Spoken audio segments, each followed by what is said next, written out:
विरोधासाठी मोर्चे कामारी येथे उद्या महाविकास सभेचे आयोजन करण्यात आलेले आहे। आपल्या सर्वांनाच माहिती आहे की या गेल्या 40 वर्षापासून या सहस्त्रकुंड जलविद्युत प्रकल्पाचा काम आपण वारंवार विरोध करून बंद पडलेला आहे। बंद पाडणे याचा अर्थ असा नाही की हे प्रकल्प खऱ्या अर्थाने जनतेवर अन्याय करत असल्यामुळे आपण त्याचा विरोध करत आहोत। कारण आजपर्यंत जेवढे या देशात धरण झालेले आहेत त्या धरणामधून विस्थापित झालेल्या लोकांना कधीच न्याय पूर्णपणे भेटलेला नाही।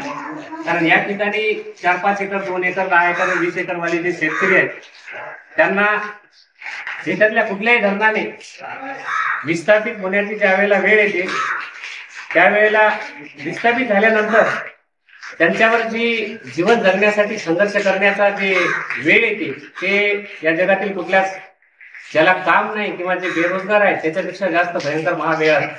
त्यामुळे धरण निर्माण होत असताना या परिसरातील तितक्याच गावातील जे कुटुंब उद्ध्वस्त होणार आहेत त्यांना वाचवण्यासाठी आपल्याला या महाविकास सभेमध्ये सामील व्हायचं आहे।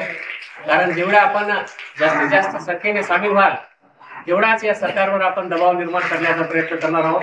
कारण हे अन्यायकारक धरण आहे आणि या अन्यायकारक धरणाला आणि या अन्यायाला विरोध करण्याची क्षमता या भारतीय राज्यघटनेने आपल्याला दिलेली आहे आणि शांततेच्या लोकशाहीच्या मार्गाने आपण एकत्र जमून शासनाचं धरण हे कसं जनतेच्या हिताच्या विरोधात आहे हे दाखवण्यासाठी उद्याची सभा आणि या सभेला आपण सर्वजण जास्तीत जास्त संख्येने उपस्थित राहावे अशी आपल्याला मी सुद्धा या कामारीवासीतर्फे कामारीवासीच नाही पूर्ण धरणग्रस्तातर्फे आपल्याला विनंती करतो। आणि